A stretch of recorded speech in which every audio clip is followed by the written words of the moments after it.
Hello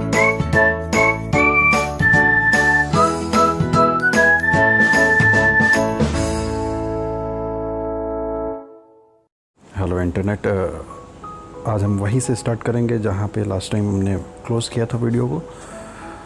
और उसमें हमने पढ़ा था कि पांडाज में क्या क्या होता है, कैसे होता है, उसके बारे में सारी चीज़ें जानी थी। आज उसके आगे से पढ़ेंगे। अभी तक हम लोग सीरीज़ और डेटा फ्रेम के बारे में पढ़ रहे थे।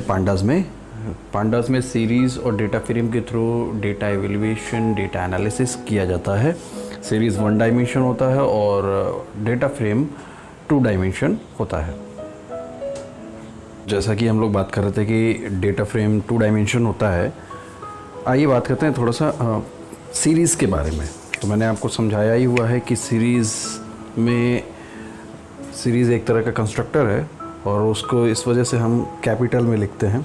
तो यहाँ पे हम सबसे पहले एक चीज़ समझते हैं कि एम्प्टी सीरीज़ क्या होगा, मतलब सीरीज़ बनाते क्यों।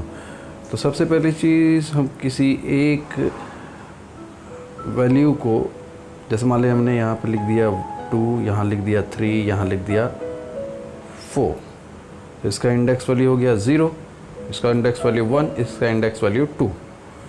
यहाँ पे भी एक इंडेक्स वैल्यू होगा, ये होगा कॉलम वाइज, ये होगा रो वाइज।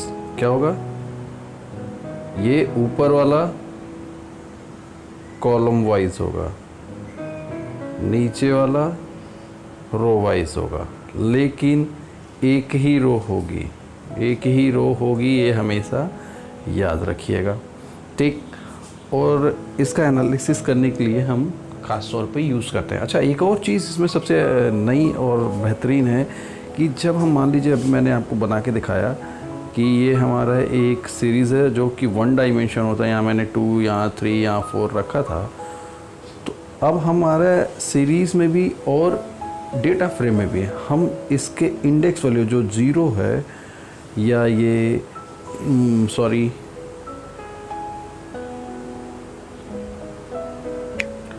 जो हमने अभी इंडेक्स बनाया था, मान लीजिए मैंने यहाँ पर 1, यहाँ 2, यहाँ 3 लिख दिया, तो जो मेरा इंडेक्स है हम बाय डिफ़ॉल्ट 0 से स्टार्ट करते हैं। लेकिन हम चाहें तो इसको 0 से भी स्टार्ट कर सकते हैं, हम चाहें तो 1 से स्टार्ट कर सकते हैं, हम चाहें तो सीधे 100 से स्टार्ट कर सकते हैं, हम चाहें तो इसको किसी भी नंबर से स्टार्ट कर सकते हैं। लेकिन उसके साथ साथ हम किसी भी अल्फ़ाबेट से भी स्टार्ट कर सकते हैं। टोटल कहने का मतलब ये है कि जो भी हमारा इंडेक्स वैल्यू हो, यहाँ पे एक फैसिलिटी पांडा में ऐड हो जाती है कि हम इसमें इंडेक्स वैल्यू को अपने अकॉर्डिंग लिख सकते हैं, अपने अकॉर्डिंग कोई इंडेक्स वैल्यू दे सकते हैं, ठीक है। तो हम चाहते हैं कि हम इसका पहले का इंडेक्स वैल्यू a लिख दें तो a हो गया, दूसरे का b लिख दें तो b हो जाएगा, उसी तरह के तीसरे का हमने लिख दिया c तो c हो जाएगा। और मान लीजिए मैंने इसको 100 से स्टार्ट किया तो इस तरह से हो जाएगा। ये सीरीज़ में तो होगा ही, ये डेटा फ्रेम में भी ये चीज़ें होंगी, ठीक। तो यहाँ पे सबसे पहले हम थोड़ा सा एम्प्टी सेट बनाने के लिए, सीरीज़ बनाने के लिए, एम्प्टी सीरीज़ बनाने के लिए एक प्रोग्राम देख लेते हैं। आपने यहाँ पे देखा होगा ये एम्प्टी प्रोग्राम है। एम्प्टी प्रोग्राम में होता क्या है, सबसे पहले तो देखो, पहले तो पांडा हम इंस्टॉल करेंगे। इंस्टॉल करने के बाद हम क्या करेंगे, उसको जब भी हम प्रोग्राम लिखेंगे तो प्रोग्राम कहाँ लिखेंगे, IDLE में हम जाएंगे, एक न्यू फाइल बनाएंगे और न्यू फाइल के अंदर इस प्रोग्राम को लिखेंगे। तो न्यू फाइल के अंदर एक प्रोग्राम लिखने के लिए सबसे पहले हम ये लाइन लिखेंगे, इम्पोर्ट पांडा एज अ, जो भी आप यहाँ पे नाम लिख दीजिए। आप यहाँ चाहिए ये जो नाम एस लिखा है, आप यहाँ पे जो भी नाम चाहिए अपने हिसाब से लिख दीजिए। यहाँ पे P सीरीज़ लिखा है, आप PS लिख दीजिए, PD लिख दीजिए, जो मन में आए वो लिख दीजिए, ठीक है। अब यहाँ पे क्या है इस लाइन का मतलब, ये समझ लीजिए।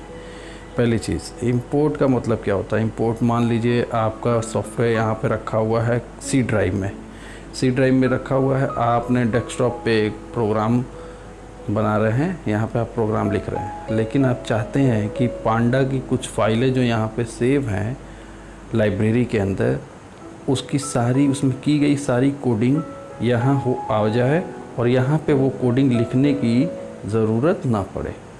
इसलिए हम इस फाइल को यहाँ पे इंपोर्ट करेंगे। उसको इंपोर्ट करने के लिए सबसे पहला कीवर्ड लिखते हैं इंपोर्ट।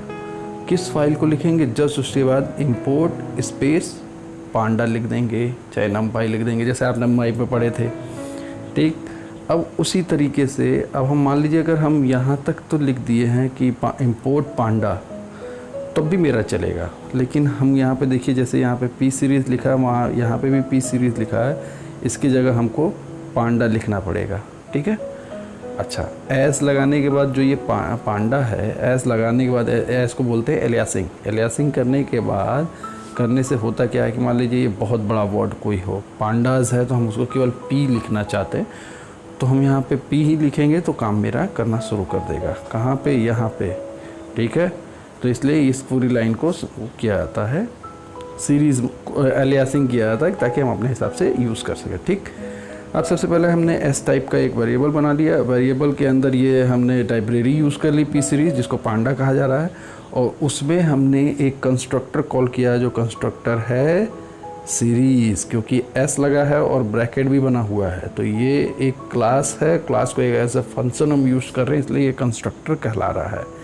ठीक है, उसके बाद हो क्या रहा है, हम इस सीरीज़ को प्रिंट कर दे रहे हैं। तो मेरे में सीरीज़ जब एम्प्टी है, इसके अंदर हमने यहाँ पे तो कुछ रखा नहीं है, तो इसलिए हमारी सीरीज़ एम्प्टी आएगी। तो इस क्या होगा, यहाँ पे कोई वैल्यू प्रिंट नहीं होगी। कहाँ पे? सीरीज़ के अंदर जो ब्लॉक बन के आ रहा है वो खाली है, लिस्ट एकदम खाली है, ये दिखा रहा है। और उसका जो डी टाइप यानी कि डेटा टाइप जो है वो फ्लोट में है, यानी कि बाय डिफ़ॉल्ट अगर कोई वैल्यू नहीं है या रेंज या अरेंज के थ्रू इसमें वैल्यू पुट की जा रही है, या किसी स्पेशल फंक्शन के थ्रू इसमें कोई वैल्यू पुट की जा रही है लिस्ट में, तो हमेशा फ्लोट टाइप की होगी। अगर इंटीजर या कोई भी न्यूमेरिकल कैलकुलेशन हो तो हमेशा फ्लोट टाइप की होगी। लेकिन अगर वो खाली है तब भी हमेशा फ्लोट होगी, यानी कि कहने का मतलब ये है बाय डिफ़ॉल्ट डेटा टाइप हमेशा फ्लोट होता है जब तक कोई स्पेसिफाई डेटा टाइप इंटर ना किया जाए। ठीक है, तो कुल कहने का मतलब है कि ये एम्प्टी एक सीरीज़ बनी है। अगर पूछा जाए एग्ज़ाम में कि एम्प्टी सीरीज़ बनती है, तो हाँ बनती है, और वो प्रिंट होगी इस तरीके से। ये मत समझिएगा कि कुछ प्रिंट ही नहीं होगा या एरर आ जाएगा। ठीक है, चलिए आगे बढ़ते हैं। अब यहाँ पे देख लीजिए, कुछ यहाँ पे एक चीज़ है, इस लाइन यहाँ पे एक चीज़ है कि मैं आपको दिखा देता हूँ। यहाँ पे विदाउट इंडेक्स लिखा है, यहाँ विद इंडेक्स पोजीशन लिखा हुआ है।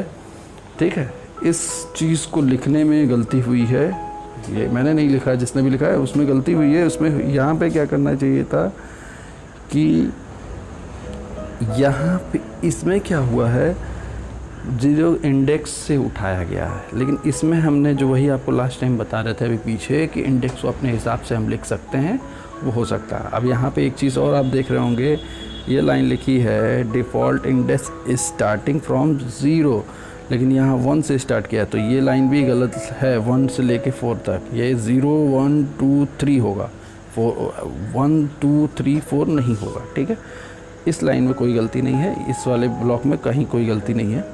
ठीक है, तो चलिए हम ज़रा इसके बारे में समझ लेते हैं। सबसे पहले देखिए, दोनों ब्लॉक में इसमें सबसे पहले क्या क्या हुआ है, इंपोर्ट एज ए पीडी। अच्छा, यहाँ नमपाई भी इंपोर्ट किया गया है। नमपाई में हम क्या कर लिए हैं, एक वेरिएबल बनाए हैं डेटा टाइप का। दोनों में देखिए, दोनों तरफ डेटा टाइप का वेरिएबल बना है। उसके बाद फिर हम एनपी लिए हैं, क्या नमपाई लिए हैं, यहाँ पे नमपाई लिए हैं। और एनपी लेने के बाद हम एक एरे बना रहे हैं। एरे बनाना है इसलिए हम एनपी यूज़ कर रहे हैं, यानी कि नमपाई यूज़ कर रहे हैं। ठीक है, तो NP1 हमने उठा लिया, दोनों में एरे बना लिया। एरे में हमने डाल दिया क्या, एक लिस्ट के अंदर क्या है ABCD। यहाँ तक समझ में आ गया? ठीक, और ये जो लिस्ट है जो एरे टाइप का है वो जाके कहाँ से हो रहा है, डेटा वेरिएबल में। तो और अच्छा, यहाँ पे जो एरे बन रहा है ये याद रखिएगा 1 डायमेंशन है। ठीक है, साफ साफ दिख रहा है, ये 1 डायमेंशन एरे है। ठीक, यहाँ पे थोड़ा सा ध्यान दीजिए, हुआ क्या है, यहाँ पे इसके आगे कुछ नहीं लिखा गया है, लेकिन यहाँ पे इसके आगे एक लाइन ये जोड़ी गई है। ठीक है, सीरीज़ बना है, तो क्या यहाँ देखिए, एक एस टाइप का सीरीज़ बन गया, एस वेरिएबल बना, उसके अंदर PD यानी कि ये वाला इंपोर्ट हुआ, यहाँ पे PD सीरीज़ बनाया गया, यहाँ पे भी सीरीज़ बनाया गया। यहाँ पे हम पाइथन ऑब्जेक्ट डाल दिया, यानी कि क्या, डेटा डाल दिए। डेटा क्या है, वेरिएबल है, पाइथन में बनाया गया है। ठीक, यहाँ पे भी हमने पाइथन ऑब्जेक्ट डाला, दूसरे वाले में भी, लेकिन उसके बाद हमने यहाँ पे इसकी इंडेक्स वैल्यू चेंज कर दी। तो यहाँ पे कॉमा, डेटा और इंडेक्स के बीच में कॉमा है, फिर इंडेक्स इक्वल टू एक लिस्ट पास कर दिए, उस लिस्ट में क्या दे दिए, जो भी आपको वैल्यू देनी है। तो जो आप यहाँ वैल्यू दिए हैं वो वैल्यू यहाँ पे आई है, ठीक है, समझ में आ रहा है, समझ में आ रहा होगा यहाँ पे। लेकिन यहाँ पे हमने नहीं दिया है कोई वैल्यू, कोई इंडेक्स वैल्यू यहाँ नहीं दिए हैं, इसलिए यहाँ पे आना चाहिए था क्या, 0 1 2 3, ठीक है, यही है और कुछ नहीं है, ठीक है। तो इसमें बहुत ज़्यादा टेंशन लेने की बात नहीं है, ठीक है। लेकिन ये क्या भी बना रहे थे हम, सीरीज़ बना रहे थे, चलिए ठीक है। ये भी कुछ इसी तरह का है, ठीक है। लेकिन इसमें क्या किया गया है, इस वहाँ यहाँ पे हमने उठाया था एरे में लिस्ट, दिख रहा है लिस्ट है, लेकिन हमने यहाँ क्या उठाया है, आप देखेंगे डिक्शनरी, यहाँ पे भी डिक्शनरी उठा है, यहाँ री इंडेक्स कर दिया गया है, सेम वही चीज़ें हैं, आप ध्यान से अगर देखेंगे तो, ठीक है। अच्छा, यहाँ पे थोड़ा सा समझ लेते हैं, क्योंकि डिक्शनरी है तो थोड़ा सा चेंजेस हो गए। डिक्शनरी का मतलब आप समझ ही होंगे, लास्ट टाइम में मैंने, अच्छा पाइथन में आप समझ लीजिए डिक्शनरी कैसे होता है। लिस्ट के लिए ये ब्रैकेट बनता है, ठीक है, टपल के लिए ये ब्रैकेट बनता है, लिस्ट के लिए इसको ब्रैकेट बनाते हैं, इसको कहा जाता है करली ब्रैकेट, ठीक है। तो ये जो ब्रैकेट है इसके अंदर लिस्ट है, अब ठीक है, सॉरी डिक्शनरी है, डिक्शनरी के लिए को में ये वाला लिस्ट यूज़, डिक्शनरी के लिए ये यूज़ होता है करली ब्रैकेट, ठीक है। तो डिक्शनरी को यूज़ करने के लिए क्या होता है, जैसे मान लीजिए आप डिक्शनरी जब भी ओपन करते होंगे तो कोई वर्ड होगा, तो वो वर्ड पहले अल्फ़ाबेटली उसमें पढ़ा रहता, पूरा अल्फ़ाबेट से शुरू होता है, ए से शुरू होगा जेड तक जाएगा, ठीक है। तो अगर आपको कोई वर्ड जो ए से स्टार्ट हो रहा है, वो आप ए वाले अल्फ़ाबेट जो सीरीज़ आएगी, लिस्ट आएगी, आप इंडेक्स में देखेंगे, ठीक है। तो ठीक उसी तरह से यहाँ पे डिक्शनरी का यहाँ पे वही डिफिनीशन है, लेकिन यहाँ पे क्या किया जाता है, सबसे पहले यहाँ पे अभी हम आपको दिखा देते हैं। जैसे सबसे पहले हम क्या करेंगे, एक वैल्यू रख देंगे, मान लीजिए ए, उसके बाद हम लगाएंगे इंडेंटेशन, ठीक है, यानी कि अभी आगे बता रहा हूँ इंडेंटेशन। उसके बाद एक हम लिस्ट दे देंगे इसके अंदर, और उसमें हम लिख देंगे मान लीजिए अमन, ठीक, अमन लिख दिया, और भी चाहें तो आप बना के लिख सकते हैं। फिर एक हम यहाँ पे कॉमा देंगे, फिर बनाएंगे बी, इंडेंटेशन, बॉब लिख दिया, ठीक है, लिस्ट के अंदर ऐसा कुछ, और इन डिक्शनरी बंद कर दिया। तो ए से रिलेटेड इसकी वैल्यू, ये ए की, ये ए एक एलिमेंट है जिसकी वैल्यू ये है, ये एक एलिमेंट है जिसकी वैल्यू ये है, और ये दोनों एक डिक्शनरी के अंदर रखे हुए हैं, ठीक है। मतलब कहने का मतलब यहाँ वाली लाइन में देखिए ना आप लोग, ए कॉमा, अरे A indentation 0 comma, B indentation 1 comma, C indentation 2 comma, कहाँ है, ये वाली लाइन ऊपर, ठीक है, ये दिख रहा होगा, यहाँ पे इधर दिख रहा है, ठीक है। इसमें ये चीज़ कहने की बात है कि एक कंटेंट, एक एलिमेंट डाला जाता है, उससे रिलेटेड उसकी वैल्यू डाली जाती है। तो जो एलिमेंट है, यानी कि जो ए है, बी है और सी है, ये बन जाएगा आपका इंडेक्स वैल्यू, और जो उसके एलिमेंट की जो वैल्यू है वो बन जाएगा उसकी वैल्यू। तो यानी कि अगर हम ए की जगह लिख देते हैं राम, जैसे कि हम आपको एक चीज़ दिखाते हैं, जैसे हम यहाँ लिख दिए ए की जगह हम लिख देते फर्स्ट नेम, ठीक है, और इंडेंटेशन दे देते, और यहाँ पे लिख देते लिस्ट के अंदर ओ, ठीक है, कॉमा दे दिया, इस तरह कॉमा दे दिया, फिर यहाँ लिख देते लास्ट नेम, ठीक है, इंडेंटेशन दे दिया, उसके बाद लिस्ट बनाया, उसके बाद लिख दिया पांडे, पांडे, ठीक है, लिस्ट बंद कर दिया, ठीक है। अब यहाँ पे डिक्शनरी भी बंद कर दिया। तब होता है क्या, जब प्रिंट होता तो दिखाता क्या वैल्यू, इस तरह का एक ऐसा ब्रैकेट बन जाता, यहाँ लिखता फर्स्ट नेम जो इंडेक्स वैल्यू है, यहाँ लिखता लास्ट नेम, और यहाँ लिखता ओम, यहाँ लिखता पांडे, ठीक है, और ये होता 0, ये होता 1। समझ में आ रहा है, समझ में आ रहा है, ऐसा कुछ प्रिंट होता, अभी आगे आपको दिखेगा। तो यहाँ पे भी सेम उसी तरह का है, ठीक है। ये सीरीज़ के लिए है, मैंने थोड़ा सा डिक्शनरी से रिलेटेड भी बना दिया इसको, ठीक है। अरे डिक्शनरी से रिलेटेड कह रहा हूँ, डेटा फ्रेम में भी थोड़ा कनेक्ट कर दिया। तो जो एग्जांपल अभी दिया था वो डेटा फ्रेम पे फिट होगा, यहाँ पे नहीं होगा। आगे आपको समझ में आएगा, क्योंकि समझाने के लिए डेटा फ्रेम का एग्जांपल मैंने दिया, थोड़ा लेंदी होता चला जा रहा है। चलिए ठीक है, अब थोड़ा हम बात कर लेते हैं सीरीज़ में कि कैसे हम स्केलर का यूज़ करेंगे। स्केलर का मतलब क्या है समझ लीजिए। यहाँ पे देखिए, सबसे पहली चीज़, यहाँ मैंने पांडा लोड लिया और नंपाई लोड लिया, यहाँ पे सीरीज़ बनाया। सीरीज़ की मैंने इंडेक्स भी दे दिया, इंडेक्स वैल्यू अलग से दे दिया है। अब सीरीज़ में मैंने यहाँ पे कोई वैल्यू नहीं दिया, यहाँ पे मैंने कोई वेरिएबल नहीं दिया, सीधा मैंने 5 लिख दिया। अब 5 लिख दिया और 5 तो एक वैल्यू है, और यहाँ पे जो वैल्यू दी हुई है इंडेक्स वैल्यू, वो क्या है, कितनी है, 4 है। तो जो 5 है वो 4 बार प्रिंट होगा। यहाँ पे देखिए, 0 पे भी 5 आएगा, 1 पे भी 5 आएगा, 2 पे भी 5 आएगा, 3 पे भी 5 आएगा। इसको कहते हैं क्या, स्केलर। तो अगर इस तरह का प्रोग्राम बोल दिया तो इस तरह का प्रोग्राम बोल दिया तो आपको ये वाला प्रोग्राम करना। अच्छा, यहाँ पे देखिए एक चीज़ मैंने बोला, क्या, यहाँ वैल्यू 5 थी, यहाँ वैल्यू 5 थी, इसलिए इसका जो डेटा टाइप है वो इंटीजर है। ठीक है, ओके। चलिए नेक्स्ट प्रोग्राम देख लेते हैं। अच्छा, यहाँ पे आके बात कर लेते हैं प्रोग्राम सीरीज़। थोड़ा मैथमेटिकल कैलकुलेशन यहाँ पे शायद दिखा रहा है, आप वहाँ पे देख सकते हैं। इंपोर्ट कर लिया पांडा, क्या कर लिया, उसके बाद एक वेरिएबल बना लिया। वेरिएबल में हमने एक सीरीज़ बनाई जिसमें 1 2 3 लिख दिया, फिर एक वेरिएबल बनाया जिसमें सीरीज़ बनाई और उसमें 1 2 4 लिख दिया।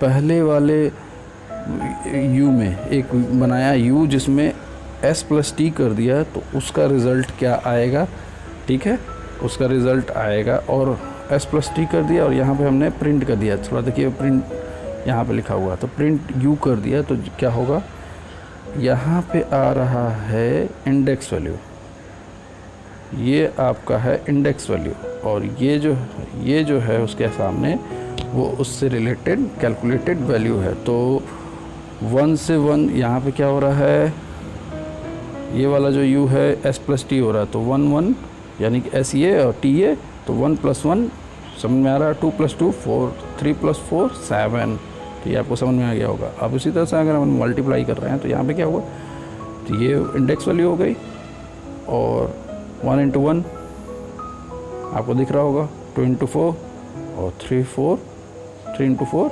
12। यहाँ पे भी इसकी वैल्यू ये है, आपको ये प्रोग्राम दिख रहा होगा एडिशन का। ठीक है, पांडा सीरीज़ में आगे हम देख लेते हैं कुछ फंक्शंस होते हैं। देखिए यहाँ पे 2 फंक्शन आपको बता देना है कि हेड होता है, एक होता है टेल। ठीक है, हाँ, हेड होता है और टेल, देखें टेल है आगे, हाँ है, तो हेड होता है और टेल होता है। तो आप इसमें यहाँ पे देख सकते हैं कि हेड में क्या होता है। सबसे पहली चीज़ से बोलिए, हेड में होता क्या है कि मैंने मान लीजिए इंपोर्ट कर लिया, एक वेरिएबल बना के उसका इंडेक्स वैल्यू भी दे दिया, अलग से वैल्यू भी दे दिए। अब यहाँ पे मैंने वो वेरिएबल और डॉट हेड लगा दिया, और हेड में मैंने क्या लिख दिया, हेड में मैंने लिख दिया वेरिएबल डॉट हेड में लिख दिया, यानी कि s dot head equal to 3। तो पहला 3 डिजिट शुरुआत से 1 2 3 वो प्रिंट करेगा, 1 2 3, ये हेड का काम है। ठीक है, टेल का काम क्या है ये देख लीजिए। टेल का काम क्या है, अगर हम प्रिंट ऐसे टेल कर देते हैं 3, तो लास्ट के 3 डिजिट 5 4 3, यानी कि प्रिंट होगा 3 4 5। दिख रहा है, यहाँ दिख रहा है।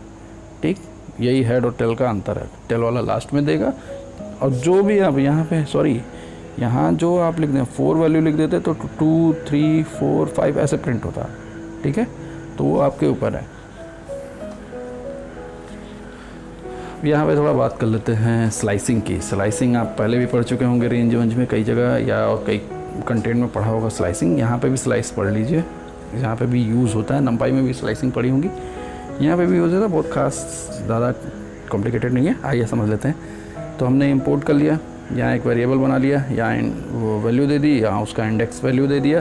ठीक, अब यहाँ पे मैंने क्या कर दिया, मैंने यहाँ पहले पोजीशन प्रिंट कराया। तो हमने क्या किया, S0 का पोजीशन प्रिंट किया, तो S0 में आपको दिख रहा होगा कि 1 आया। ठीक है, समझ में आ रहा है, 1 आया। क्या आया S0 में, यहाँ पे भी देखिए, ध्यान दीजिए, यहाँ 0 नहीं है, यहाँ 0 नहीं है, और हमने पोजीशन 0 प्रिंट कर दी, तो क्या आएगा, कुछ भी प्रिंट नहीं होगा। यहाँ आउटपुट 1 लिखा है लेकिन ऐसा कुछ नहीं, कुछ भी प्रिंट नहीं होगा मेरे हिसाब से, ठीक। उसके बाद यहाँ पे क्या लिखा है, S3, 1 मिनट रुकिएगा।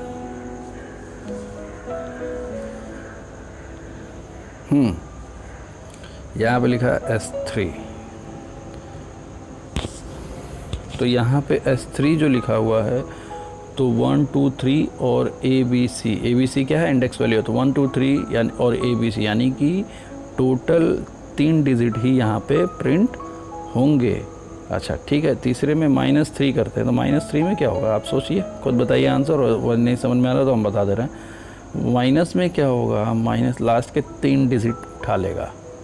-3 लिखा है इंडेंटेशन के पहले, यहाँ ध्यान दीजिएगा, इंडेंटेशन के पहले दिया है और यहाँ पे इंडेंटेशन के बाद दिया है, ठीक। यहाँ पे जो इंडेंटेशन के बाद दिया है वो समझिएगा कि ये चल रहा आगे की तरफ बढ़ेगा, इंडेंटेशन के पहले दिया इधर की तरफ, ठीक।